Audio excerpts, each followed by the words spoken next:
Ladies and gentlemen, my honor to present the awards for the iconic, innovative women leaders of the decade. I welcome on stage Ms. Deepa Venkat. She'll be joined on stage with her mother. I welcome Mrs. Venkat as well. Please, madam, it's our honor, please.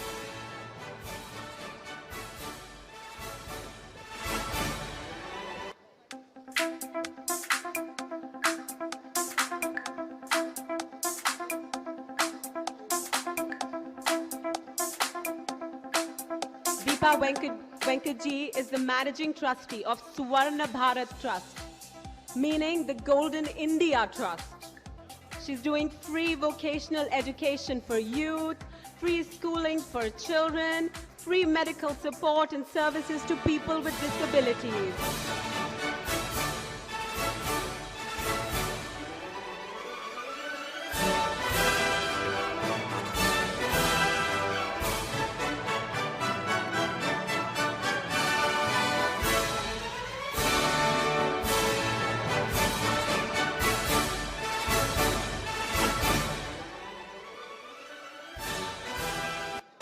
I will now pass on the mic to our very distinguished guest, Deepa Venkat, who's doing a lot of philanthropic work with villages in southern India.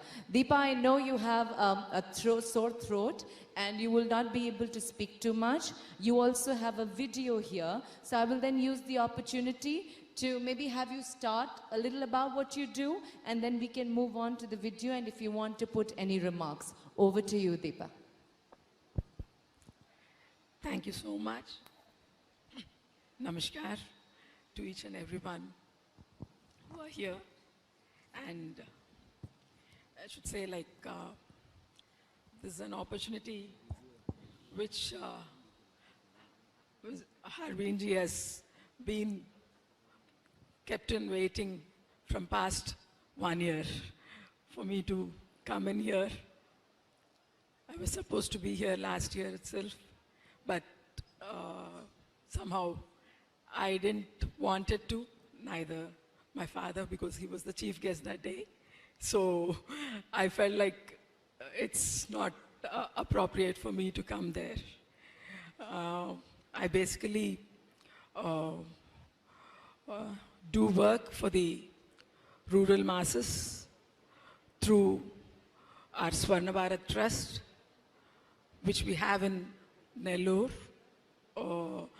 in Andhra Pradesh, where we work for the empowerment of the rural masses in the fields of health, education, and empowerment in vocational training and skill development.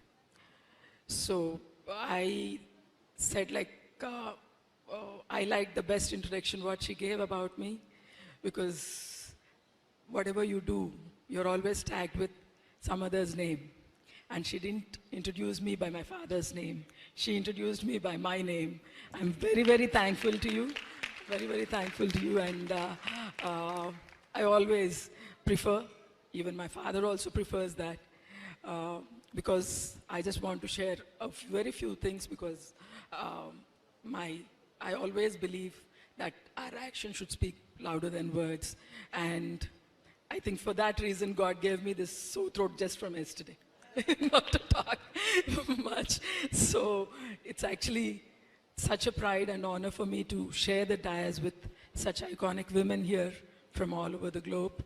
And I would proudly say that I am from the country where since ancient times and times immemorial, women have been given the topmost seat. Say, even if you talk about it in spiritually also, as my father always says, Goddess Lakshmi is the finance minister, Goddess Saraswati is the education minister, and Goddess Parvati is the defense minister. They always stood before and always made women to stand before. And in this juncture, I would really like to appreciate the initiative supported by Sri Vinay Raiji to give such a beautiful dais for all the women to share, and such a meaningful dais and a forum to express and to exchange ideas throughout the globe. Thank you very much, Vinayji. And here I shouldn't forget to mention about my husband, Venkat, whom all our known people call him the biggest donor of this One Bharat Trust, because he has sacrificed so much and he has let me do what I really have passion to do, and so much of time, family time. We hardly spend very little time, but a very quality time. And my children also, both Vishnu and Sushma, though from a very small age, they had always been very cooperative, never complaining that Amma should come to school or should meet and all. Why I want to share these things is because all these things make a complete part of a woman. We can't just say that I will just go forward and I can't have anything. And women has that capacity of multitasking and have multiple chambers in their brain. She can cry with one eye and she can laugh with one eye. And it is it's the quality, unique quality of a woman only, and can support at any point of time to anyone, irrespective of her own self. We at Swarna Bharat Trust, we do service to the rural masses, as I've told, in the fields of health, education and empowerment, absolutely free of cost, with no funds from the government. I want to clarify that we don't avail any sort of help from the government because we want it to be unique, and also we thought we don't need the support where there are a lot of restrictions and people take us for granted that just because they are in the government and in the higher positions, they are utilizing it this way.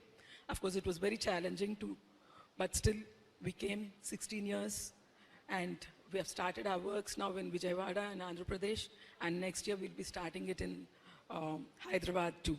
And I should say it's like they say, if a mother is educated, then the whole family is educated and they can go into the career field. But I can proudly say, though my mother was not educated, she wanted me to reach the highest heights, and she knew that I can make it, and she was always wanting me to do something for the society rather than going into any other field. And with her inspiration and motivation, though she had to face so much of hardships because my father being away most of the time, I remember they used to meet once in 3 months or 2 months. And it's when I started growing up, I used to carry my father's clothes to the railway stations or to the airports. He used to have a quick shower, spend little time with me, and then just push off from there. But I never had a complaining mother. She used to always tell me and my brother, both of us, that, we need to cooperate from the back for him to pursue his passion. So tomorrow, if you are going to do this, I always pray God that you should get such a husband who will always support you to do what you are dreaming for. And that made me to come into, and I wanted to actually go into civil services because I was good in studies, and my dad also wanted to. Then something changed. Then I came into the alternate civil services where I'm able to reach so many people than being locked into one profession. Initially, there was a struggle thinking that this is all being done to launch me into politics. But now I think I've crossed all those things and come here.